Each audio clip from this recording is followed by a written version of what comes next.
Autism awareness series में आज के वीडियो में हम लोग बात करने वाले हैं कि अगर आपको लगता है कि आपके बच्चे में कुछ डिले चल रहा, वो अपनी एज ग्रुप के बच्चों के साथ उनके हिसाब से डेवलप नहीं हो रहा, शरीर तो सही बढ़ रहा है लेकिन समझदारी उतनी नहीं बढ़ रही है।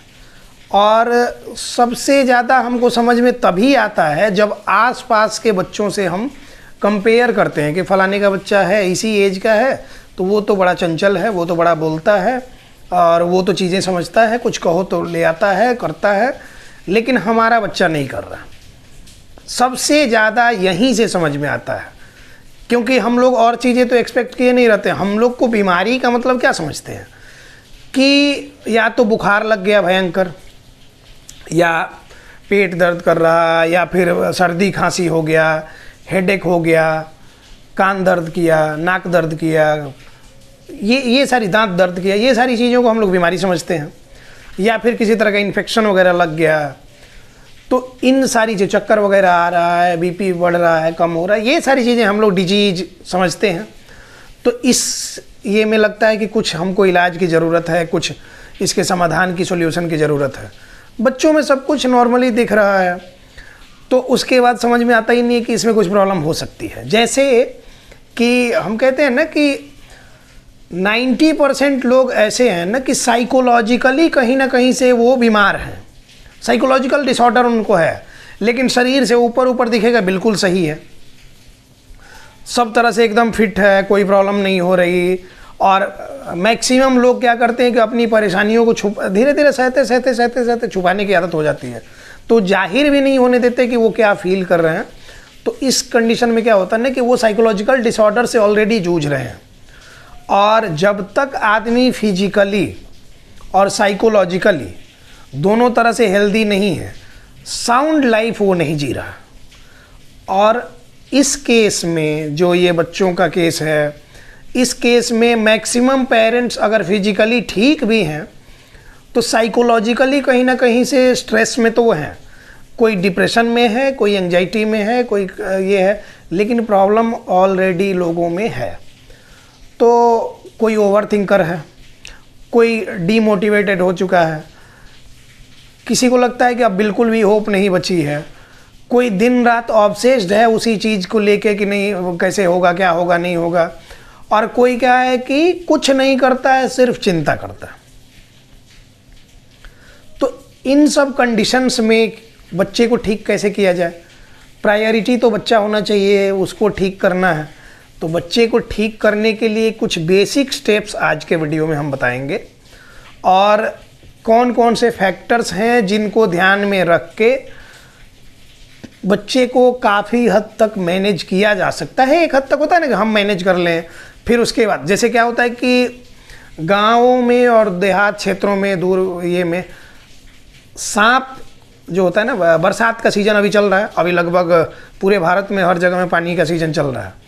इस पानी के सीज़न में कहीं कहीं से सांप वाप भी आ जाते हैं और लोगों को काट लिया। अब लोगों को पता नहीं कि सांप की वैरायटी क्या है, तो डरना तो क्या होता है कि सांप काटने के बाद सबसे ज़्यादा लोगों की मौत होती है हार्ट अटैक वगैरह से, डर के, और ये सारी चीज़ें। तो होता ये है ना कि इन सब केसेस में गांव में लोगों को सिखाया जाता है, जैसे हमारे यहाँ जितने भी हमारे एरिया जवार में जो भी ये होता है, लोगों को सांप काटता है, तो हमारा जो सेंटर है, हमारा जो क्लिनिक है गांव में, तो वहाँ पे लोग आते हैं और उनका उपचार होता है होम्योपैथिक चिकित्सा से, और मैक्सिमम 99% लोग ठीक होते हैं, कुछ लोग बच जाते हैं। तो होता क्या है ना कि मेरे पिताजी फर्स्ट एड लोगों को सिखाते हैं कि सांप काटे तो सबसे पहला क्या करना कि उसको बांध देना, 3 जगह बांधना। मान लो कि यहाँ हाथ पे काटा तो यहाँ बांधा, यहाँ बांधा, यहाँ बांधा, ऐसे मान लिया कि यहाँ काटा तो यहाँ 3-4 जगह बांध दिया, और एक नया ब्लेड लेके उस जगह को चीर दिया कि बांध दिए। तो क्या होता है कि धीरे धीरे हमारा वेन जो होता है लगभग वो कंप्रेस हो जाता है, तो ब्लड सर्कुलेशन थोड़ा स्लो हो जाता है, और जब बांध देंगे ब्लड सर्कुलेशन रुकेगा, ऊपर नहीं जाएगा, तो फिर क्या होगा, नीचे की तरफ वो आना शुरू होगा, तो जो जहर वगैरह का होता है, काला खून निकलता है। ये एक फर्स्ट एड का मेथड है। इसी तरह से हर केस में क्या होता है कि फर्स्ट एड या फिर इनिशियल स्टेप्स क्या होंगे, प्राइमरी अप्रोचेज क्या होंगे, हमको जानना ज़रूरी होता है। अगर वो हम नहीं करते हैं तो प्रॉब्लम बाद में बढ़ जाती है। अब जैसा मैंने कहा कि 100 केस में 99 केस, एक आध केस 100% एक्यूरेसी किसी चीज़ में होती नहीं, एक आध केस ऐसा, उसमें भी क्या होता है कि बहुत सारे लोग मनमानी करते हैं कि उसको छोड़ दिया, अच्छा कुछ नहीं होगा, ये है वो है, करते करते कई केसेस हमने देखे हैं कि जहर चढ़ा और यहाँ से ऊपर चढ़ गया, तब तो नहीं काट के निकालेगा ना, अगर इधर तक आया, हाथ काटा, ये करा, या फिर जो भी चीज़ें। तो एक कॉमन हमने एग्जाम्पल के लिए प्रैक्टिकल बात में हमने समझा दिया। तो स्टार्टिंग के स्टेप्स क्या होंगे वो सारी चीज़ें इस वीडियो में हम डिटेल में बता रहे हैं। आप लोग एक एक बात पे ध्यान देंगे। मैक्सिमम लोग जो वीडियो देख रहे हैं वो कहीं थेरेपी के लिए नहीं जा पाते हैं, समय के अभाव में, कोई टाइम अफोर्ड नहीं कर पा रहा, कोई पैसा अफोर्ड नहीं कर पा रहा, कोई दोनों चीज़ अफोर्ड नहीं कर पा रहा। तो जितने लोग भी इस वीडियो को देखेंगे, मैक्सिमम लोग तो कहीं जाते नहीं हैं, वो वीडियो देख के ही चीज़ें करना चाहते हैं। और हम साथ ही साथ ये भी बता दें कि सिर्फ वीडियो देख के बच्चे को मैनेज करना ये संभव है ही नहीं। तो इसलिए आसपास अपने कहीं भी जाएं, थेरेपी सेंटर्स में जाएं और वहाँ जाके बच्चे का प्रॉपर असेसमेंट कराएं, अपने हिसाब से जिस तरह का ये करें, आप जितने कैपेबल हैं उस हिसाब से सेशंस वगैरह ज़रूर लें और बच्चे को मैनेज करने के लिए पूरी तरह से मेहनत करें, बच्चा ठीक होगा। तो चलिए हम लोग आते हैं कि अगर बच्चे को स्टार्टिंग की प्रॉब्लम, स्टार्टिंग में जो प्रॉब्लम्स होती हैं, इस तरह की चीज़ें आपको दिखी, तो इसमें सबसे पहले आपको क्या करना चाहिए, स्टेप बाय स्टेप समझते हैं। अभी लास्ट संडे की बात है, हमने 15-16 लोगों को देखा। उस दिन संडे में ऑनलाइन कंसल्टेशन होता है, तो अलग अलग स्टेट से, अलग अलग कंट्री से लोग हमारे साथ जुड़ते हैं। हमने देखा उसमें एक बच्चा था शायद 14-15 महीने का, 14-15 महीने का बच्चा है। उसमें उसके पेरेंट्स को ये लगता है कि उसको मतलब वो डेवलपमेंटल डिले है, न्यूरो डेवलपमेंटल डिले। तो कुछ चीज़ें उन्होंने कंपेयर करी हैं आसपास के बच्चों से, तो उसमें थोड़ा डिले उनको लग रहा। तो हमारे साथ वो कंसल्टेशन का सेशन उन्होंने बुक किया, उसमें ये करा, एक दो चीज़ें उसमें ये कहते, उस केस में कुछ नहीं कहा जा सकता है, लेकिन अगर दिमाग में आया कि कुछ प्रॉब्लम है तो वहाँ से अलर्ट रहना ज़रूरी है। सीरियस नहीं, उन लोग सीरियस थे, मतलब कि वो ज़्यादा परेशान थे, सिंसियर होना ज़रूरी है।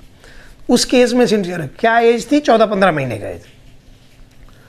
चाइल्ड साइकोलॉजी की बात अगर करें तो इसके अकॉर्डिंग अगर हिस्ट्री पूरी तरह से क्लीन है आपकी, किसी भी तरह का मतलब कि आपके परिवार में किसी भी तरह की कोई प्रॉब्लम नहीं है, साइकोलॉजिकल डिसऑर्डर्स नहीं है, किसी भी तरह का ऐसा जेनेटिक डिसऑर्डर नहीं है, तो आपका जो बच्चा होता है उसमें 16 महीने के एज के बाद, मतलब 16 महीने के एज से समझ लीजिए कि ऑटिज्म के ट्रेट्स आने शुरू होते हैं। फैक्टर्स बहुत सारे हो सकते हैं, nuclear family, screen time, screen exposure ज़्यादा होना, इसके अलावा क्या है कि सोशल इंटरेक्शन कम होना, ये सारी चीज़ें। इसके अलावा भी कुछ परसेंट ये तो क्या होता है कि इसका एग्जैक्ट कॉज पता होता नहीं है, तो बहुत सारे फैक्टर्स, अननोन फैक्टर्स भी हो सकते हैं। तो 16 महीने के एज से ऑटिज्म के ट्रेट्स बच्चे में आने शुरू हो जाते हैं। तो आपको क्या होगा ना कि ज़्यादा से ज़्यादा जिन लोगों में मतलब कि कहते हैं कि 3 साल तक पता नहीं चला, 2.5 साल तक पता नहीं चला, तो ज़्यादा से ज़्यादा 18 महीने से 20 महीने इस एज में आपको पता चलना शुरू हो जाता है। आप इग्नोर करते हैं, ये अलग बात है। बड़े बुजुर्गों का कहने में कि तुम्हारा इसका पापा भी लेट बोला था, उसका चाचा भी लेट बोला था, फलाने का बच्चा भी लेट बोला था, तो ये भी लेट बोलेगा, लेट समझेगा, ऐसे के चक्कर में हम लोग भले पड़ जाएं, लेकिन 1.5 साल के एज पर समझ में आ जाता है कि बच्चा थोड़ा डिले चल रहा है, वहीं से अलर्ट हो जाने की ज़रूरत है।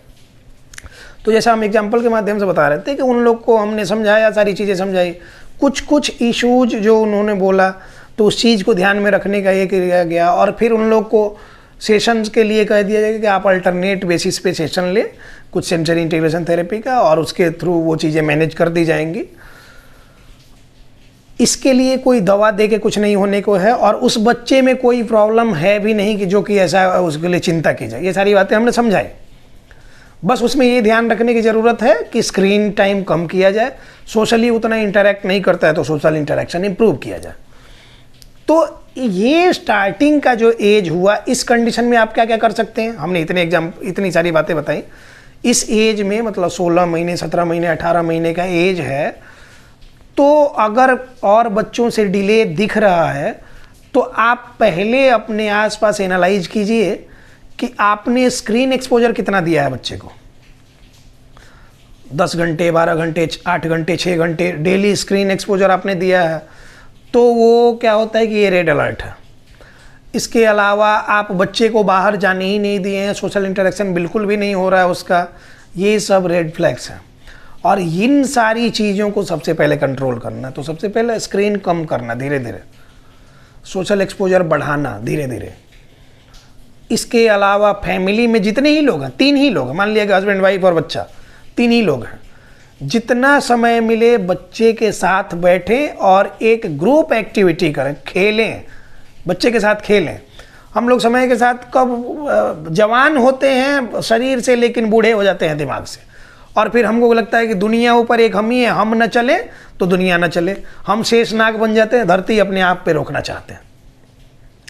तो ये चीज़ें नहीं हो सकती हैं, कभी भी हमारे से ये नहीं होगा। हमको भी पहले लगता था कि जैसे हम ये नहीं करेंगे तो फिर इतना बड़ा व्यवस्था कैसे चलेगा, लेकिन धीरे धीरे चीज़ें समझ में आई कि नहीं, लोगों को अवेयर करता जाए आदमी, लोग ये करते जाएं तो अपने आप सारी चीज़ें लाइन पे आ जाएंगी। तो मतलब ये है कि बच्चे के साथ ग्रुप एक्टिविटी करें, ग्रुप में खेलें। इसके अलावा जो भी घर में रह रहा है मेंबर, चलिए सुबह में हस्बैंड गया अपने ऑफिस, वाइफ है, बच्चा है, तो बच्चा अगर 1.5 साल का है तो घर में फुदकेगा, इधर उधर भागेगा, ये करेगा, थोड़ी थोड़ी चीज़ें समझ रहा होगा। आप जो भी काम कर रही हैं घर में, बच्चे को साथ में रखें। आप आलू ले आ रही हैं, उठा के आलू उठवाइए, प्याज, टमाटर, गोभी, ब्रिंजल, जो भी चीज़ें आपको हैं वो सारा बच्चे से ये कीजिए। वो एक ही लेके आएगा कोई बात नहीं, 2 ही लेके आएगा कोई बात नहीं, अपने पास रखें। कुछ छील रहे हैं, मटर छील रहे हैं, कुछ ये कर रहे हैं, बच्चे से छिलवाएं, प्याज का छिलका उतरवाएं, टमाटर कटवाएं, या फिर जो भी चीज़ें वो कर सकता है। जैसा एज अलग अलग एज ग्रुप होगा उसके हिसाब से 2 साल 4 साल के बच्चे काट भी सकते हैं उसको। तो जो भी चीज़ें वो कर सकता है सारी चीज़ें बच्चे से मंगवाएं। इससे क्या होगा कि डेली रूटीन में उसको आप शामिल कर लिए, डेली रूटीन में शामिल हो गया बच्चा, तो फिर क्या होगा कि बहुत सारी चीज़ें वहाँ से लर्निंग शुरू हो जाएगी उसके। दूसरा काम आप ये करें कि बच्चे को देख रहे हैं कि वो मतलब क्रैंकी ज़्यादा हो रहा है, स्क्रीन कम करते हैं तो क्रैंकी ज़्यादा होता है, गुस्सा ज़्यादा करता है, डिस्ट्रैक्टेड ज़्यादा रहता है, दिन भर मोबाइल खोजते चलेगा, जहाँ मिलेगा वहाँ पहुँच जाएगा, नहीं देंगे तो गुस्सा करेगा, टेंट्रम शो करेगा। तो इस कंडीशन में क्या करेंगे, मैक्सिमम लोग तो ये फेस करते हैं। इस कंडीशन में आपको कुछ नहीं करना है, बच्चे में कुछ सेंसरी इश्यूज भी डेवलप कर गए होते हैं, टेम्पर टेंट्रम्स डेवलप कर गया होता है, तो सेंसरी इश्यूज डेवलप कर गए हैं तो बहुत सारी चीज़ें सेंसरी स्टिमुलेशन के लिए बताई गई हैं। जैसे कि कभी ठंडा पानी लिया मुंह पे फेंक दिया, कभी क्या किया कि गर्म पानी दिया, हाथ उसमें डुबा दिया गुनगुना पानी में, कभी क्या किया कि थोड़ा आटा वाटा गूँथ के उसके बॉडी पे लगा दिया, कभी क्या किया कि फेस क्रीम वगैरह लगा दिया, कभी बिंदी बिंदी लेके लगा दिया, कभी चिमटी जो होता है वो क्लॉथ क्लिप वो उसके कपड़े वपड़े में लगा दिया कि वो अपना निकाले, ये करे, इन्हीं सब चीज़ों में एंगेज रहे। तो वो आपका काम भी हो रहा है डेली का, और साथ साथ में बच्चे की एक्टिविटी भी होते जा रही है। और ये चीज़ें करते करते क्या होगा कि बिना कहीं गए 2-3 महीने में बहुत सारी चीज़ें चेंज हो जाएंगी। इनिशियल स्टेज में है आप, तब की बात कर रहे हैं, मतलब कि ये 16 महीने से लेके 2.5 साल के एज तक के बीच में है, तो इन सारी चीज़ों से कंट्रोल हो जाएंगी चीज़ें। एक बच्चा था ऐसे ही 17-18 महीने का, हमारे साथ सौदागर डिजाइनर करके कुछ ये था हमारे पास, वो उन लोग आए थे जनवरी फरवरी के ये में, ऑनलाइन सेशन में जुड़े थे हमारे साथ, परेशान थे बहुत। और हमने क्या किया कि उनको सारी बातें समझाई कि देखिए ऐसा ऐसा ऐसा ऐसा है, ये वर्चुअल ऑटिज्म, जो ये सारे सिम्टम्स हम बताए वर्चुअल ऑटिज्म के हैं, मतलब ऑटिज्म लाइक सिम्टम्स हैं लेकिन ये ऑटिज्म नहीं है। तो वो हमने उनको सारी चीज़ें समझाई, हमने यही बातें सारी उनको समझाई सिर्फ एक सेशन में, और उसके बाद उन लोग अपना ये किए, उसी हिसाब से ये किए। और कई बार उन्होंने कमेंट के माध्यम से, मैसेज के माध्यम से बताया कि उनका जो बच्चा है वो 90% तक रिकवर हो गया सिर्फ 3-4 महीने में। वो आप लोग यहाँ उनका कमेंट भी है, वो आप यहाँ पे देख सकते हैं, उन्होंने पूरा डिटेल में लिखा है। हम यहाँ पे जनरली हम लोग स्क्रीनशॉट का ये करते नहीं है, एडिटिंग में ये डाल दिया जाएगा। तो अब तो बात हो गई कि ये सारी चीज़ें सोशल इंटरेक्शन का, वो स्क्रीन कम करने का, और ये सारी चीज़ें हो गई। इसके अलावा अब सेंसरी इशू ज़्यादा बढ़ गए हों, सोशली बिल्कुल भी इंटरेक्ट नहीं करता हो आपसे, कुछ भी बोलना नहीं चाह रहा हो, मतलब कि मान लीजिए कि 2.5 साल 3 साल का बच्चा हो गया, कुछ भी बोलना नहीं चाह रहा, इस कंडीशन में क्या करेंगे? या फिर नीड बेस्ड बातें बोलता है, कम्युनिकेट नहीं करना चाहता, आप कहते हैं कि बोल के बताओ, बोल सकता है कुछ कुछ चीज़ें, लेकिन बोल के बताओ कहते हैं तो टेंट्रम शो करने लगता है। इस कंडीशन में क्या करेंगे? तो इस कंडीशन में ही आपको, इससे पहले कि वो क्लासिकल ऑटिज्म में एंटर करे, आपको कहीं थेरेपिस्ट, कोई न्यूरो डेवलपमेंटल फिजियोथेरेपिस्ट हैं, ऑक्यूपेशनल थेरेपिस्ट हैं, चाइल्ड साइकोलॉजिस्ट हैं, पेडियाट्रिक रिहैब सेंटर जहाँ जहाँ भी है वहाँ पे कहीं भी लेके जाएं, बच्चे का एक प्रॉपर असेसमेंट करवाएं, और उसके बाद कैसे उस पे काम करना चाहिए उस चीज़ पे ध्यान दें। जब तक हमने कई वीडियो में बताया कि 90-95% केसेस में क्या होता है ना कि स्टार्टिंग का स्टेप जो होता है ना, वो सेंसरी इंटीग्रेशन की डिफ़िकल्टी होती है मैक्सिमम बच्चों में, जिसको सेंसरी प्रोसेसिंग डिसऑर्डर भी हम बोलते हैं, और उस कंडीशन में सेंसरी इंटीग्रेशन थेरेपी होती है, और हम लोग उसमें चूज करते हैं स्पीच थेरेपी और स्पेशल एजुकेशन और फला फला जो भी चीज़ें होती हैं।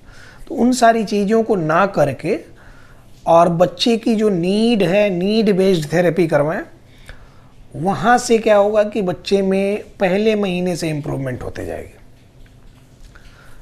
अगर पेरेंट्स उतने कोऑपरेटिव हुए और आपके जो डॉक्टर हैं इंटेंशनली वो आपके बच्चे को ठीक करना चाहते हैं, तो पहले महीने से इम्प्रूवमेंट होती है।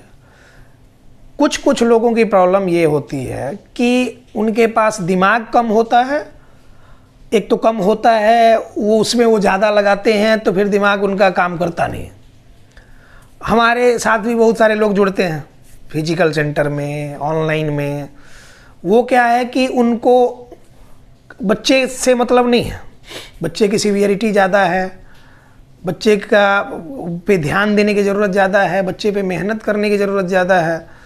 उन सारी चीज़ों को छोड़ के वो कंपैरिजन उनसे कि उनके बच्चे को वो हो रहा, उनके बच्चे को वो हो रहा, उनके बच्चे को वो हो रहा, हमारे बच्चे में ऐसा नहीं हो रहा, हमारे बच्चे वो कब लगेगा, वो कब लगेगा, और बुफे सिस्टम वाला हाल कि ये भी कूदा दो, उस पर थोड़ा स्लाइड करा दो, और ये तो इस तरह की मेंटालिटी वाले लोग और 50 जगह से मल्टीपल ओपिनियन लेने वाले लोग, उनके बच्चों में कभी सुधार नहीं होती है। और ये हमने कई बार वीडियो में बताया है कि आपके आसपास में बहुत सारे लोग क्या होंगे ना कि किसी थेरेपी सेंटर के, किसी क्लिनिक के, किसी हॉस्पिटल के एजेंट होंगे। वो क्या करेंगे कि आपको बरगलाएंगे कि आप यहाँ चलें, आप वहाँ जाएं, आप वहाँ जाएं। ये बिल्कुल भी नहीं करना है। अपनी समझ से, सूझबूझ से, अपने कॉमन सेंस से जहाँ सूटेबल लगे वहाँ जाएं। वहाँ पे प्रॉपर नीड बेस्ड थेरेपी जो बच्चे की होती है उसके लिए ये करें कि आप हमें बताएं कि हमारा क्या क्या रोल हो सकता है, वो करें। और वो जब आप रिक्वेस्ट करेंगे, वो जो चीज़ें बताएंगे, आपको अपने आप समझ में आने लगेगा कि आपके बच्चे के भले के लिए हो रहा है। कई बारी पेरेंट्स इतने क्या होते हैं ना कि अपना दिमाग लगाने में ये हो जाते हैं ना, वो ओवर इंटेलिजेंट बनने के चक्कर में अपने बच्चे का नुकसान करते हैं। अभी आज से 10-15 दिन पहले की बात है, हमारे यहाँ से कुछ लोगों को हटाया गया। वो कुछ वैसे ही सेल्फ क्या होता है ना कि नहीं होता है कि कुछ लोग सेल्फ ऑब्सेस्ड होते हैं, उनको लगता है कि कुछ ज़्यादा ये हो गए हैं। तो जो ओवर स्मार्ट बनने वाले लोग होते हैं उस तरह के केसेस में उनके बच्चे की प्रॉब्लम बढ़ती है। तो वैसे पेरेंट्स भी जितने हैं, बहुत सारे लोग हैं ऑनलाइन में, ऑफलाइन में, वैसे पेरेंट्स से भी एक रिक्वेस्ट है कि आप बैठ के सोचें कि आपके बच्चे का भला किस चीज़ से होगा और उस चीज़ के लिए काम करें। ये नहीं कि बिना मतलब कि अच्छा उनके यहाँ जाएं, उनके यहाँ जाएं, उनके यहाँ जाएं, उनके यहाँ जाएं, उनके यहाँ जाएं, वो पूरी दुनिया में उनका 50 सेंटर है, उनके पास चले जाएं। पूरी दुनिया में 100 सेंटर उनके पास चले, ऐसे में आपका कुछ नहीं बनने को है। और हम हमेशा से ये कामना करते हैं, हमेशा से ये दुआ करते हैं कि हर एक बच्चा ठीक हो, क्योंकि जिनका ये बच्चा है, जिनके घर में इस तरह का बच्चा है, रोज़ जीना रोज़ मरने वाली सिचुएशन जैसे। जब लगेगा कि सब कुछ सही जा रहा है तो लगेगा ज़िंदगी बिल्कुल पटरी पे है। सडन किसी दिन कुछ चीज़ें लगी कि गड़बड़ हो गई तो फिर उसके बाद से सारा कुछ गड़बड़ हो जाता। तो इसलिए हम कहते हैं कि be aware, be positive, autism is curable. और ये कुछ टर्म कंडीशन के साथ क्योरेबल है। बस ये है कि आप लोग सीखने के पर्पज से अगर ये करें तो, आता भी कुछ नहीं है, ओवर स्मार्ट भी बनेंगे, जानते भी कुछ नहीं है, जानना भी नहीं चाहते हैं, ये तो प्रॉब्लम है। जैसे अभी के टाइम में लोगों का क्या है कि समय उनके पास नहीं है और काम भी उनके पास कुछ नहीं है, सिर्फ फ़ोन पे इधर उधर करते रहना और समय नहीं। तो बच्चे पे 4 से 5 घंटे डेली अगर समय आप देते हैं अपने बच्चे को, तो उसके लिए नीड बेस्ड थेरेपी, जो बच्चे की नीड है उसके हिसाब से थेरेपी अगर आप करते हैं बच्चे को, तो आप पाएंगे कि जिस सिचुएशन में थे आप, उसके 1 महीने बाद बहुत हद तक आप प्रोग्रेस कर गए बच्चे को। और जो लोग भी जहाँ से भी वीडियो देख रहे हैं हमारा, अगर आपको लगता है कि आपके बच्चे में कुछ प्रॉब्लम है और आपसे हैंडल नहीं हो पा रहा है, आपको ये भी लगता है कि आप उतने कैपेबल नहीं हैं कि उतना महंगे चार्जेज जो होते हैं 50 तरह की चीज़ें, दवाएं और ये सब चीज़ें अफोर्ड नहीं कर सकते हैं, आप हमारे साथ जुड़ सकते हैं। नंबर हमारा दिया होता है, उस नंबर पे आप कॉल या मैसेज करेंगे और एक स्लॉट बुक होता है कंसल्टेशन के लिए जब आप हमारे साथ जुड़ेंगे। और जुड़ने के 1 महीने के अंदर आप अपने बच्चे में पॉजिटिव इम्प्रूवमेंट देखेंगे। अगर 1 महीने में बच्चे में इम्प्रूवमेंट नहीं होती है तो चाहे दुनिया का कितना भी बड़ा सेंटर हो, आपको वहाँ से छोड़ देना चाहिए, क्योंकि इंटेंशनली वो या तो नहीं चाह रहे हैं ठीक हो, या फिर अप्रोच में कुछ गड़बड़ी है। तो इसलिए इन सारी बातों को समझिए और अवेयर होना ज़रूरी है, फंसा हुआ बहुत है। इन्हीं सब बातों के साथ अब इस टॉपिक को क्लोज करेंगे। मिलते हैं किसी नेक्स्ट टॉपिक में, तब तक के लिए धन्यवाद।